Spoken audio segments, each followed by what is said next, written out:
We're going to talk now about the stability of the contributors of resonance structures in the resonance hybrid.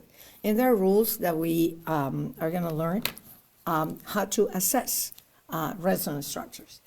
Now, one of the things, for example, if I have my allylic cation and I say pattern here, pi bond adjacent to a positive charge, so I'm going to draw that. And here I have my resonance structure. And as you see, this look identical to the other, so they contribute the same to the resonance hybrid. The resonance hybrid would look something like that. So partial here, double bond, partial here, partial positive, and about the same amount. So that is my hybrid, my resonance hybrid. They contribute the same.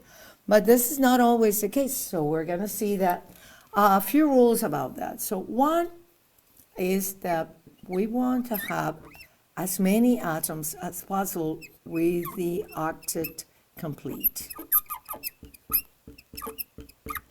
Then we're going to have a second way to assess this resonance structure is to see the charges. So the fewer charges, the better when we are assessing those structure. And lastly, if we have charges, it is best to have the charges say negative on the more electronegative atom, and obvious conversely positive on say the least electronegative atom. So going electrons towards the more electronegative. So, but the fewer the charges, the better. And the more atoms have the octet complete, the better. But in this case, we see it is the same double bond charge, so the two structures contribute the same to the hybrid. But I'm going to give you now other examples of that. And, okay, let's see that I have one.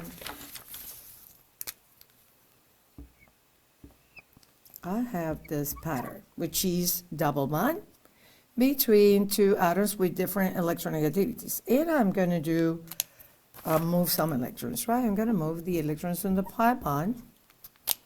And in doing so, I am creating my resonance structure. And the resonance structure would look like this. I have now moved the electrons over to the oxygen. So I have my 3 lone pairs here.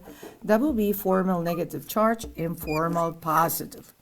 Now, analyzing what is here, notice that in the two structures are not the same as I had here. And I have a structure here with octet complete for all the atoms. And here on the right, carbon has, the octet is incomplete. I only have 2, 4, 6 electrons. So right there, this structure, the one contributes more to the resonance hybrid than this one. Also, the fewer the charges, the better. This structure is generated in charges. But even though the charges is put a negative on the oxygen, despite of that, contributes less. For two things, octet is incomplete at the carbon, and we have here more charges than we have on the left. So the resonance hybrid is going to look more like the one on the left.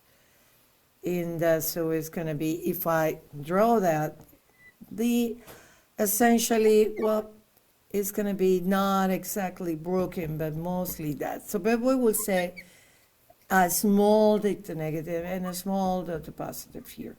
And it is because I'm going to make that smaller, just to say that the structure on the right contributes fewer to the resonance hybrid than the structure on the left, following our rules.